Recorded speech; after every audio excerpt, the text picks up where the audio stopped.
Hello and welcome back to Rev Endurance Sports and another edition of Power Talk. It's a series of videos where I analyze my training data in the hopes of teaching you a few tips and tricks on how to analyze your data, or even how to train properly, pace properly, and all that stuff. Today is Thursday. I typically don't ride Thursdays, but I really do want to add one more day into my week. As it is, I really only ride on Tuesdays. During the summer months, I do a Wednesday nighter at 5-ish, plenty of daylight. And then I do my Saturday, Sunday ride. So I really only ride 2 to 3 times a week, and I still get 8, 9, 10,000 miles. So if I add a Thursday ride, that lightens the load a little bit, right? But it's also very good for consistency. So let's begin the week with Monday being a rest day.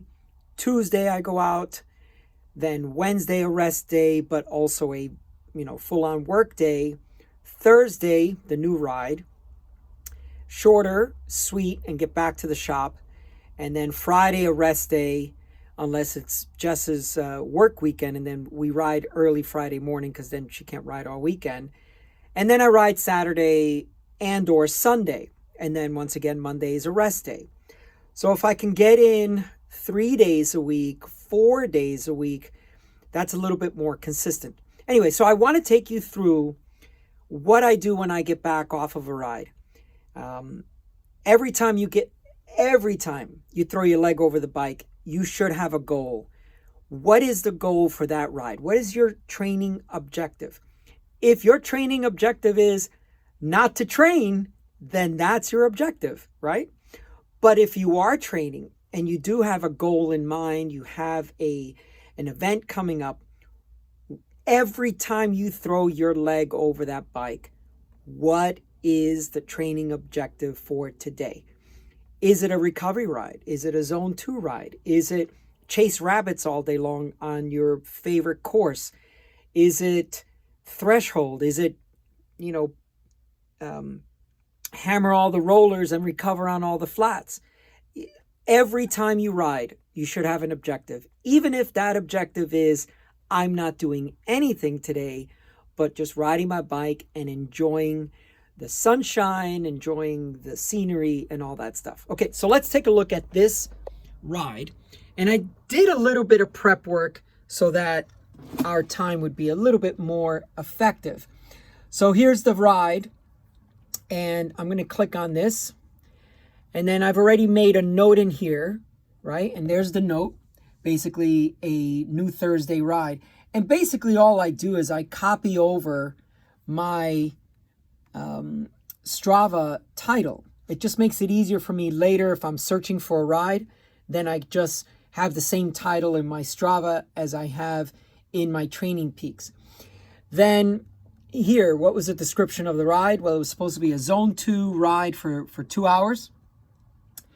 And then what was the post-activity comments? So, okay, heart rate a little higher than I would have expected for the effort.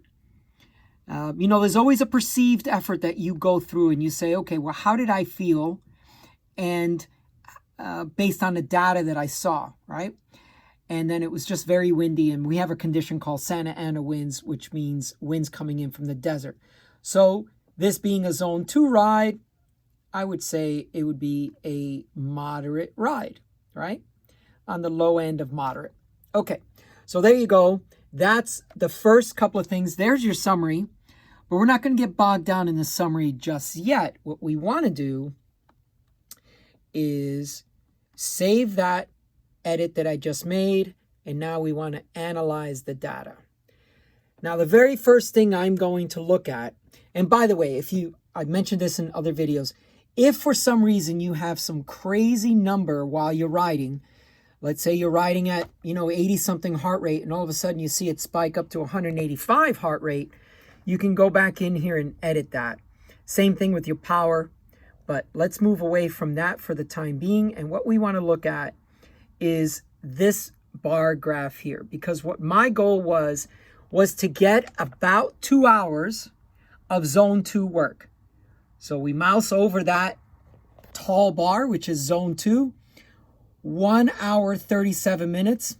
You know, I'll take that because a lot of this here, you know, 0 to 144 heart rate, that probably, you know, most of that would be descending, but then there are other times when you're moving up into zone 2 and you're kind of right on that edge, 140, 142 heart rate, you know, so you're on the low part of zone 2. And then you're actually in zone 2, for my numbers, between 145 and 156. So I think I did really well there. It was very windy, as I mentioned. And so it looks here like tempo, I only did about 2 minutes and 30 seconds. Now remember that this is cumulative time. This is any time during the ride that you popped over 157 heart rate, it's going to start filling in this bucket. Same thing here, anytime. Now I know when all of this was, because this was towards the end of the ride. I purposely was just doing a few sprints after I had done my zone 2 work. All right. So if we look now at the summary, we say, okay, it was 2 hours and 15 minutes. Let's click on the entire workout. There. And there. Now we'll scroll down here. And here's the big graph, okay?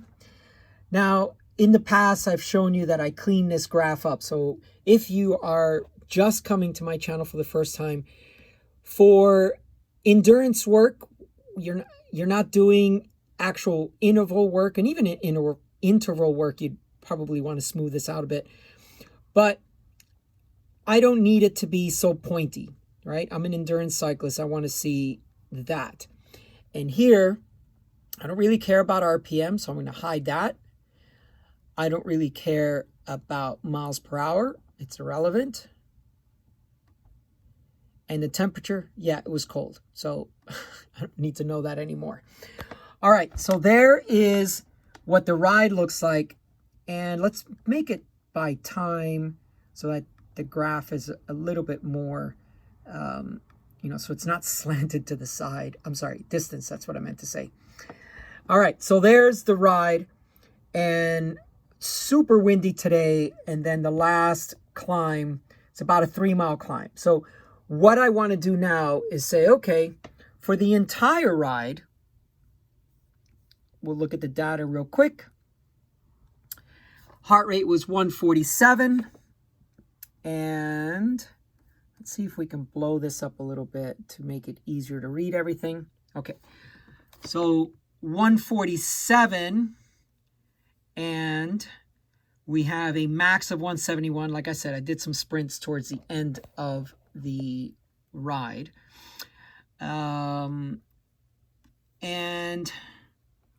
you know, 182 normalized power for the entire ride. About 3,100 feet of climbing on a 35-mile ride. Okay, avoiding all the little extra kickers that we could do. All right, what's most important to me was that first graph I showed you, which was this one here, okay, ensuring I was in zone 2. But then the last climb is this one here. So we're going to deselect everything, and then we're just going to choose the last climb, okay?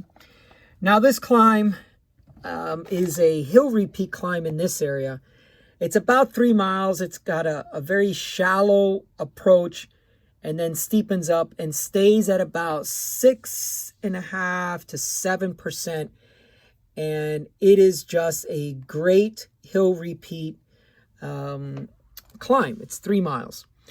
So there it is, 2.98, gains about 866 feet or so. And so my normalized power was 191, right? So that's good. My heart rate, which was the key metric for me for this ride, 152. So my range tops out at 156. Now, an interesting thing that I just heard again, and so I've been trying to focus on it. Milan, or Inigo San Milan, was talking about how there's more adaptation when you stress, God, and it's just so logical, isn't it? But when you stress a zone to the top of it.